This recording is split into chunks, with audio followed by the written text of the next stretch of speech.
Okay, Bible and Daily Lifers, we are going through the Bible in a year, and we're going at a breakneck speed. We're doing it from a view of 30,000 feet, 40,000 feet, or we're doing it 230 miles an hour on the bullet train, watching the scenery pass us really fast. But what we're going to discover is that there's just one theme really in the Bible, and that's Jesus Christ. And the sub-themes are this: God and people, and Jesus Christ, Jesus Christ bringing together God and people.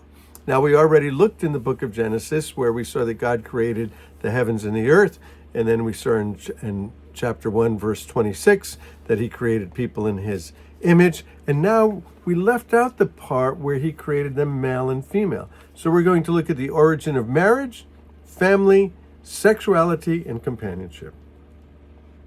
And here we are. Chapter 2, verse 20.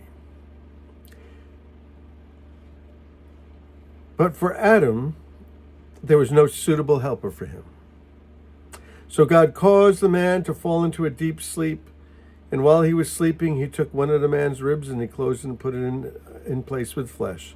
Then the Lord made the woman from the rib he had taken out of the man and brought her to him. And the man said, "This is now bone of my bones and flesh of my flesh. She shall be called woman, for she was taken out of man."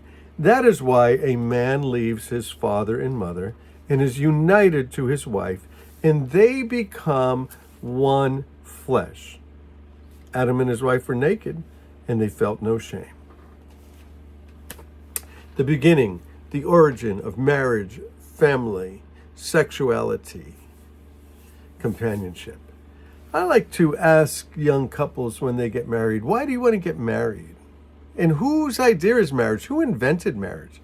Well, God invented marriage. God invented marriage. It's his idea, and people everywhere want to get married. It's a good thing, and God created it.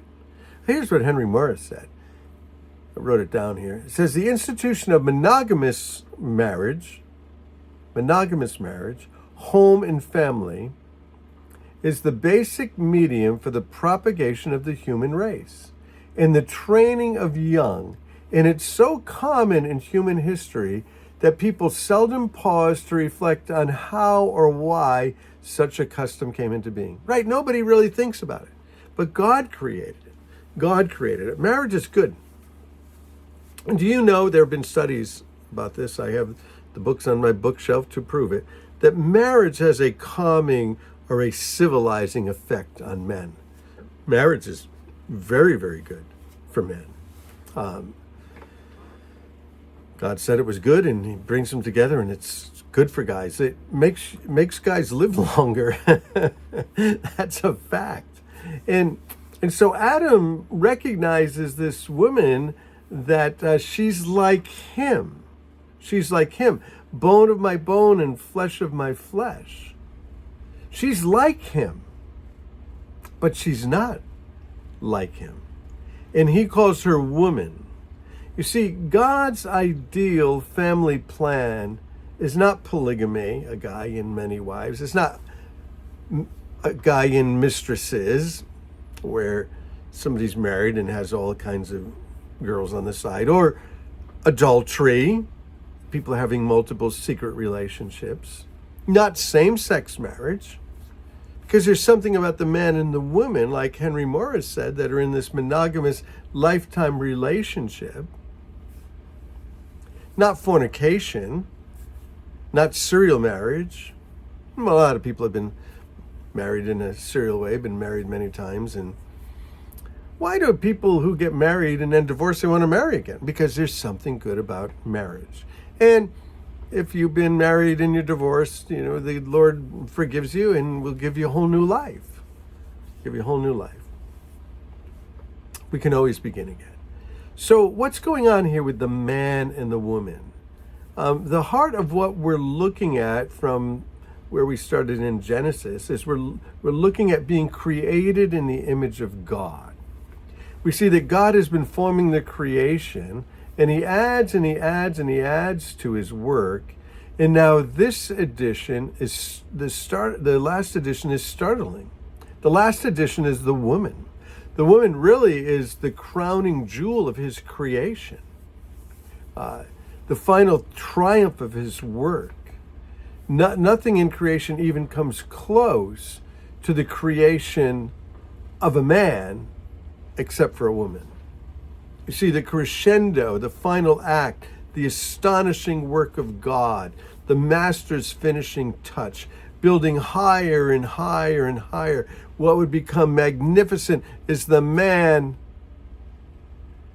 But Genesis 2:11 says, it's not so good without the woman. Creation's not complete without Eve. Creation's not complete without the woman. And so what do we learn about God in his image, man and woman? There are a lot of stereotypes, and you need to be careful about stereotypes, but often stereotypes exist because the observation is what you see. And there are a lot of stereotypes about the differences between men and women that aren't really all that helpful. But some are. Some are. The woman has the capacity to develop deep, lasting, intimate relationships. And it speaks to us of God. It speaks to us of God's desire for deep, lasting, intimate relationship with us. And so not only does God long for us, but he longs for us to be with him. And so the creation of man, or humanity, as male and female, reveals the image of God. Harmonious interpersonal relationships, like in the Trinity, the Father, the Son, the Holy Spirit. So in this relationship, what you also find is that there's equality of personhood, like the Trinity, the Father, the Son, the Holy Spirit. Equality of personhood, harmonious interpersonal relationships. However, there is differences in roles, like in the Trinity. Differences in roles, like in marriage. Harmonious interpersonal relationships. We were not created to be isolated.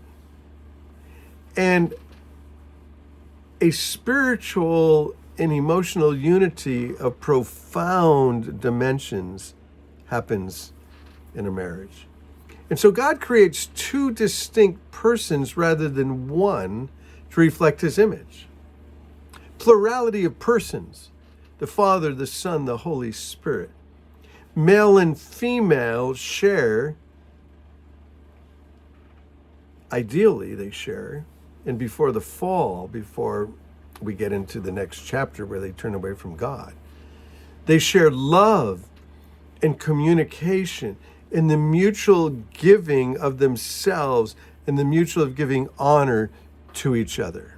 Harmonious interpersonal relationships. Equality of personhood. And so God creates each one equal. Each one is of equal value to God. Who's of more value to God, the man or the woman? No, they have equal value to God. Equality of personhood. And so societies have often tried to play this down and distort the image of God by making women less than men. And this has been common through the ages. But each has equal worth before God for all eternity. For all eternity. And that each of us is created in the image of God should exclude feelings of pride or superiority. It's equality of personhood. If God thinks us to be of equal value, then that settles the question. We're of equal value. And God's evaluation is the true standard of personal value for all eternity. Men and women are of equal value, and they should give each other equal honor and equal respect to each other. Are they the same? No. No. Adam recognized that. He saw that she was like him, but she wasn't like him. She was like him, but she wasn't like him. And so, equal value, harmonious relationships, equality of personhood. Different roles? Oh, yeah. And Thankfully, all we're doing right now is explaining what went on here in the creation and not how all of that plays out in house, in home, and in society, and in the church, and in all these other things. But God created them in his image, male and female.